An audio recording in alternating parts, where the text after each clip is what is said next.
Shalom. First and foremost, I want to give all praises, honor, and glory to Yahweh, Bahasham, Yahweh Shai, Bahasham, Racha Kodash. Double honors to the elders and the apostles of Great Millstone, and peace and blessings to the elect. And should be an in transit, but a response to a video that I was watching. Didn't finish the it's like it didn't finish the entire video, but it was a video that was done by the elder Manasseh Zakba, on I think it was titled "But Our God is in the clouds or in the heavens," which comes from a precept. But anyway, in the video, you hear this this woman appears to be an Israelite woman, and she's talking about how, in other words, how unrealistic it is to believe in a higher power and a God when really everything that's happening on the earth is done by man, right? So you are here waiting for a God, but where was your God during slavery and genocide and famine and all of these things? And as the elder mentioned in his lesson, he said that, you know, the very same things that she's mentioning, these atrocities or devastating times that she's mentioning are in themselves proof of the living God. Because where was our God during slavery? He was right there making it happen. And as crazy as that sounds, that's just the truth of it, right? And that's in the scriptures because it was a punishment. So you can hear in these statements, because she's not the first one or the only one to say these kinds of things, where it's like, oh, if your God exists, well, where was he when you were going through these bad things? You notice though, they don't say, oh, where was he when good things were happening, right? They always say, where was he when you were going through these bad things? And that's because there's this perception that the Most High, because he's the Most High, always has to be doing good things, right? And when I say good things, it's in the good by the definition of the world, right? If there's any pain or any danger or any suffering happening, then if God exists, he would make sure that it's not happening. It's God's job to make sure that nobody goes through pain, nobody suffers, that everybody's having a good old jolly time. But that's not the truth, right? That's actually far from reality. Reality is that God exists in the good and the bad. Okay? Take Job's life for an example, right? The what was going on with Job, the bad things that were happening to Job was not to say that God doesn't exist, but he was the one behind it. So when to think that the Most High doesn't exist because he didn't deliver us out of slavery is comes from a standpoint of ignorance. Because why did we end up in slavery in the first place? That was a punishment. Who put us in that punishment? That's the question, right? Now, above all of that, all the things that she's saying here and there and whatnot, at the end of the day, if everything is just man, right? And man is the one doing this, governments and all of that, which she mentioned, as the scripture says in Psalms 14:1, the fool has said in his heart, there is no God, right? Meaning that they're in their minds, they actually believe, which is a foolish thing to believe, that there is no God, there is no higher power. So if man, everything is being done by man, who created man? Because man didn't create himself. Everything is being done by man. Well, man is still trying to understand creation in itself. So that's something I would like to hear from a person like that. What's the answer to creation then? What's the answer to the mysterious things that happen that men or man is still trying to understand? The whole laws of physics and these theories and these theorems, they're still trying to prove these things because they can go a couple millennia and then find out, oh shoot, something just happened that we didn't expect. That this theory or this law that we came up with by studying reality, that doesn't work when this situation occurs. So now they got to go back to the drawing board and they got to go back and keep studying these things to see, well, how does this happen? What is going on here? So that goes to show you that man is a creation, just like everything else. But every creation has a creator. So if, once again, going back to the point here, if God doesn't exist, who's doing the creation? The Big Bang?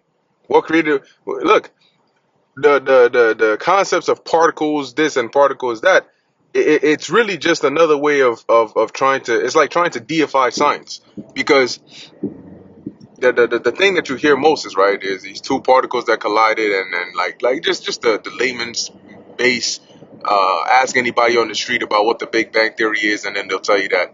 I'm sure people who, so-called scientists who really try to dig deep into this, will give you some deeper scientific answer.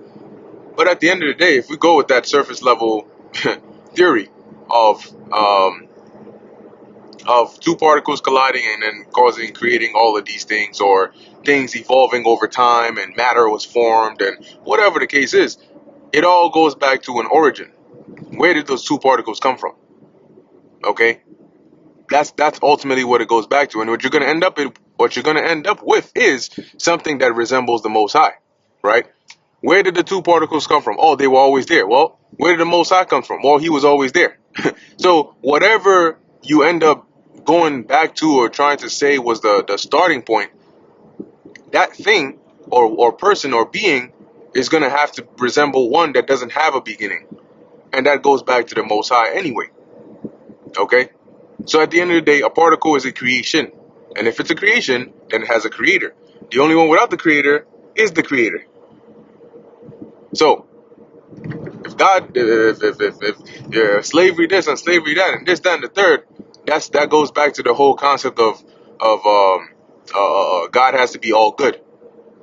Once again, if you actually read the scriptures, you look at history, that's not the way it works. even you, right? Let's say this individual, this woman had kids. She's not gonna be always what they would call, at least in the kids' perception, good to them. When you whoop your child's ass, they're not thinking that you're being good to them. even if it's for their benefit, is to put them on the right path. It doesn't feel good. The chastening of that present time, it doesn't feel good. So they're not gonna think, oh, this person is doing good to me. No. So there are times when you even punish your child when they do wrong. Does your child run around and say, my mom doesn't exist because she punished me? Because while I was in punishment, my dad grounded me, and then when my mom was there, but she didn't do anything, so she doesn't exist. That's a very childish, mindset. But at the end of the day, that's why you have precepts like Micah 7 and 10. Right? Then she that is mine enemy shall see it, who said, roughly paraphrasing onto me, right, where is thy God? Shame shall cover her, and she shall be trodden down, as the mire of the street. So when that time comes, a lot of these people, the Lord is going to remember you. I mean, he put the spirit on you to say these things, these foolish things anyway. And the thing is, the worst thing that they could have done was to give these people, predominantly these women and these airhead guys out here, a talking platform, because it really just eggs on people's delusions. That's what it does. It gives people this false sense of like, I don't even know what to call it. Yeah, this pseudo confidence that whatever they say, just as long as they're trying to put emphasis on it, or they want to be different, or they don't want to go with the conventional understanding of things.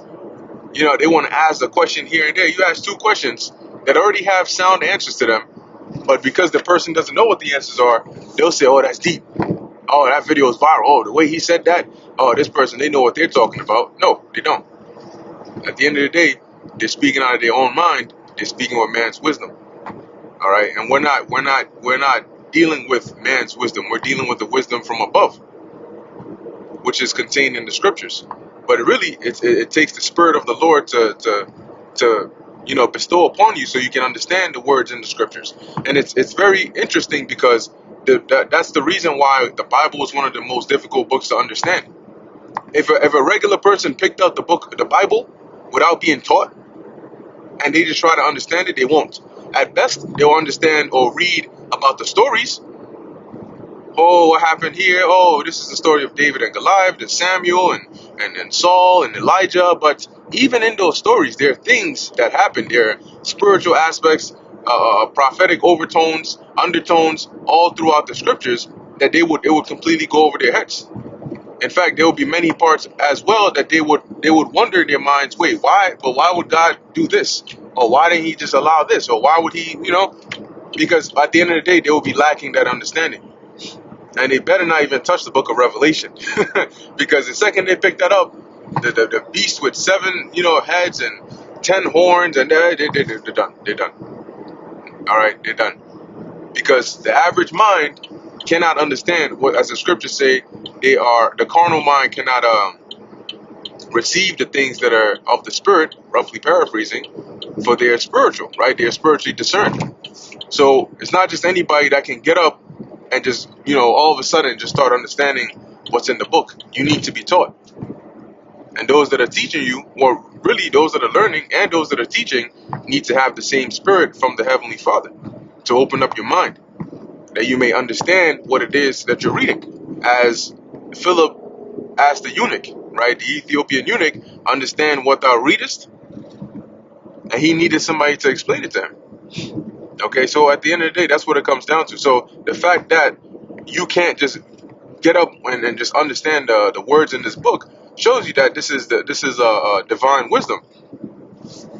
But the Lord did it in a very interesting way, to where people don't see it as such. To the masses or the majority of people, it doesn't look right. Those men that the Lord has given the understanding to, they don't look like what the world would perceive as people that have divine wisdom, right? Or people that the Lord is dealing with. But that's because today you don't have like video recordings or the ability lens to be able to look into the past. Because if you did, you'd see that the resemblance between the prophets now and back then is the same.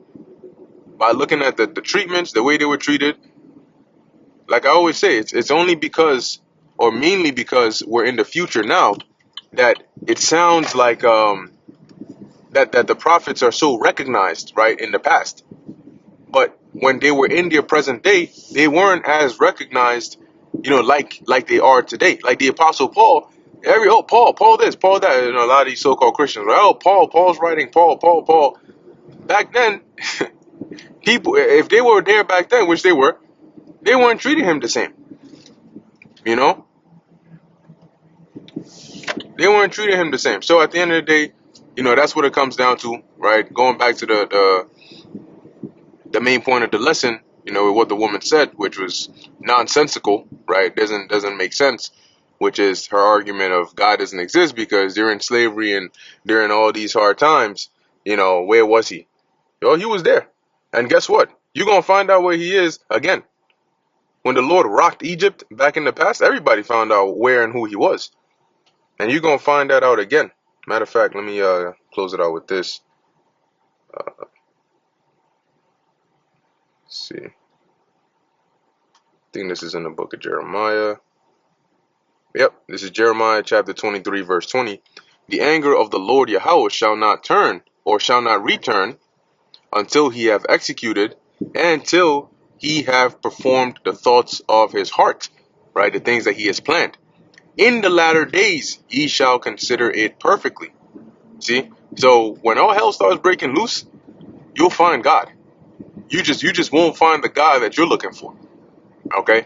You're going to find the real living God, but that's not going to be the God that the majority of people are looking for. So anyway, that's it on that. Lord willing, this is edifying to the elect.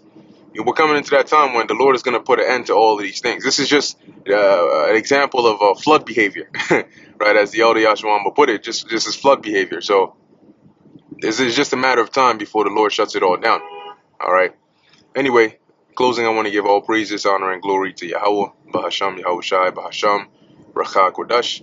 And until next time, Shalom.